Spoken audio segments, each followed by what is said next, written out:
And early today, at my direction, the United States Armed Forces conducted an extraordinary military operation in the capital of Venezuela. Overwhelming American military power, air, land, and sea, was used to launch a spectacular assault. And it was an assault like people have not seen since World War II. It was a force against a heavily fortified military fortress in the heart of Caracas to bring outlaw dictator Nicolas Maduro to justice. This was one of the most stunning, effective, and powerful displays of American military might and competence in American history. And if you think about it, there's some other good ones, like the attack on Soleimani, the attack on al-Baghdadi, and the obliteration and decimation of the Iran nuclear sites just recently in an operation known as Midnight Hammer.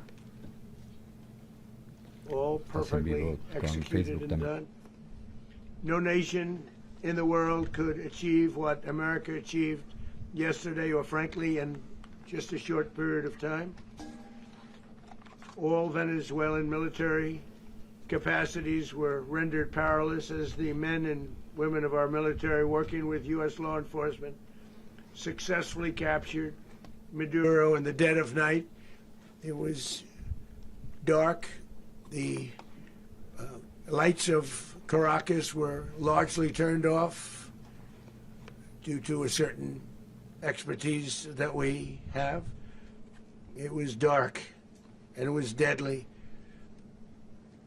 But captured along with his wife,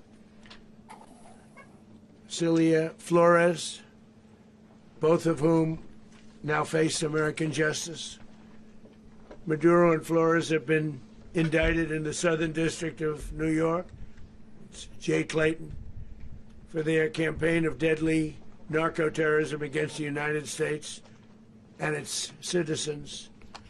I want to thank the men and women of our military who achieved such an extraordinary success overnight with breathtaking speed, power, precision, and competence.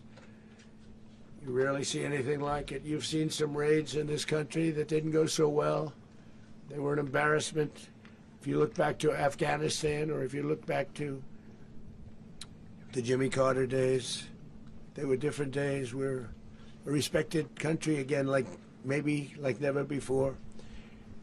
These highly trained warriors, operating in collaboration with U.S. law enforcement, caught them in a very ready position. They were waiting for us. They knew we had many ships out in the sea, just sort of waiting. They knew we were coming. So they were in a ready, what's called a ready position. But they were completely overwhelmed and very quickly incapacitated. If you would have seen what I saw last night, you would have been very impressed. I'm not sure that you'll ever get to see it, but it was an incredible thing to see. Not a single American service member was killed, and not a single piece of American equipment was lost. We had many helicopters, many planes, many people involved in that fight. But think of that, not one piece of military equipment was lost, not one service member was, more importantly, killed. The United States military is the strongest and most fearsome military on the planet by far, with capabilities and skills our enemies can scarcely begin to imagine. We have the best equipment anywhere in the world. There's no equipment like what we have, and you see that even if you just look at the boats. You know, we've knocked out 97% of the drugs coming in by sea. 90%. Each boat kills on average, 25,000 people. We knocked out 97%. And those drugs mostly come from a place called Venezuela. We're going to run the country until such time as we can do a safe, proper, and judicious transition. So we don't want to be involved with having somebody else get in, and we have the same situation that we had for the last long period of years. So we are going to run the country until such time as we can do a safe, proper, and judicious transition. And it has to be judicious because that's what we're all about. We want peace, liberty, and justice for the great people of Venezuela, and that includes many from Venezuela that are now living in the United States and want to go back to their country. It's their homeland. We can't take a chance that somebody else takes over Venezuela that doesn't have the good of the Venezuelan people in mind. We've had decades of that. We're not going to let that happen. We're there now, and what people don't understand, but they understand as I say this, we're there now, but we're going to stay until such time as the proper transition can take place. So we're going to stay until such time as we're going to run it, essentially, until such time as a proper transition can take place. As everyone knows, the oil business in Venezuela has been a bust, a total bust, for a long period of time.